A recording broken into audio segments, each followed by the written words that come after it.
안녕하세요. 참된 학습법의 남원정입니다.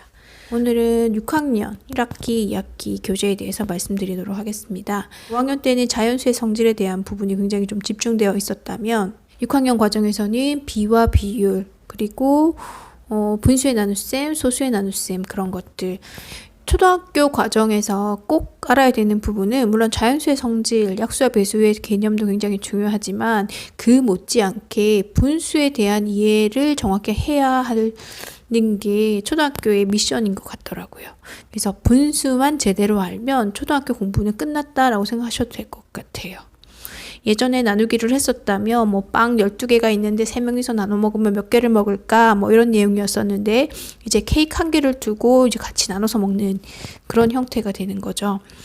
이 나눗셈이 특히 이제 분수의 나눗셈이나 소수의 나눗셈이 중요하다고 말씀드리는 이유가 뭐냐면 일단 선입견 자체가 나눈다라고 하면 줄어든다라고 생각을 하고 곱한다라고 하면 많아진다라고 생각하는 경우가 많아요. 다연수 범위 체계에서는 그게 맞는 말이거든요.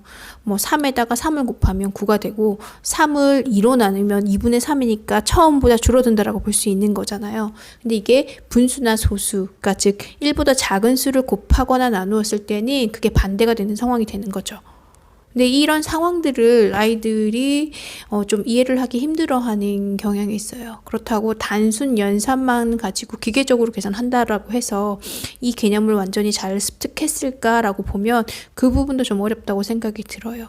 분수 계산이라고 하면 보통 연산, 더하고 빼고 곱하고 나누기 정도로만 생각을 하시는데 이게 실제 상황이나 문장제 문제에서 적용됐을 때는 어떨 때 곱하고 어떨 때 나누어야 되는지가 생각보다 쉽지 않아요.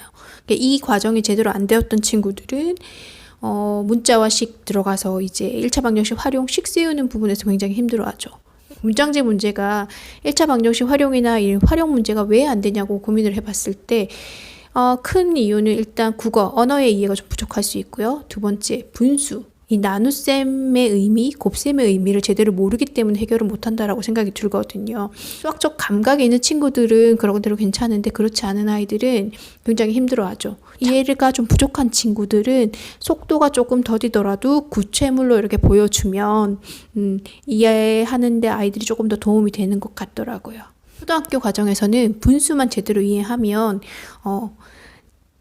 해야 될 공부는 다 했다라고 보시면 돼요. 그래서 분수 개념 잡는 거에 굉장히 조금 신경을 써주시고 그리고 그 곱하기 나누기 그런 과정들에 대해서도 조금 더 이해할 수 있도록 이런 것들은 문제를 많이 풀면서도 해결이 되지만 그것 말고 수학 동화라든지 이런 배경 지식이 중요하다는 거 책이라든지 에듀넷이나 이렇게 공개적으로 정보를 자료를 제공하는 곳들이 많기 때문에 쉽게 설명되어 있는 부분을 조금 자주 접할 수 있게끔 한다면 아이들 이해 폭이 좀 나아지지 않을까. 가장 편차가 많은 단원이 1차 방정식 활용이에요. 그냥 연산 같은 경우에는 누구나 어느 정도 훈련하면 비슷한 수준으로 진행을 할 수가 있거든요. 이런 작은 디테일에서 차이가 나는 거잖아요. 그러니까 수식을 세울 수 있느냐 없느냐라는 부분은 수학적인 감각도 있어야 되고 언어적인 능력도 있어야 되는 거지만 일단은 이 분수 같은 상대적인 개념, 왜 곱하고 왜 나누는지에 대한 그런 개념만 확실히 알고 있으면 다른 친구들보다는 조금 수월하게 진행을 할 수 있을 것 같습니다.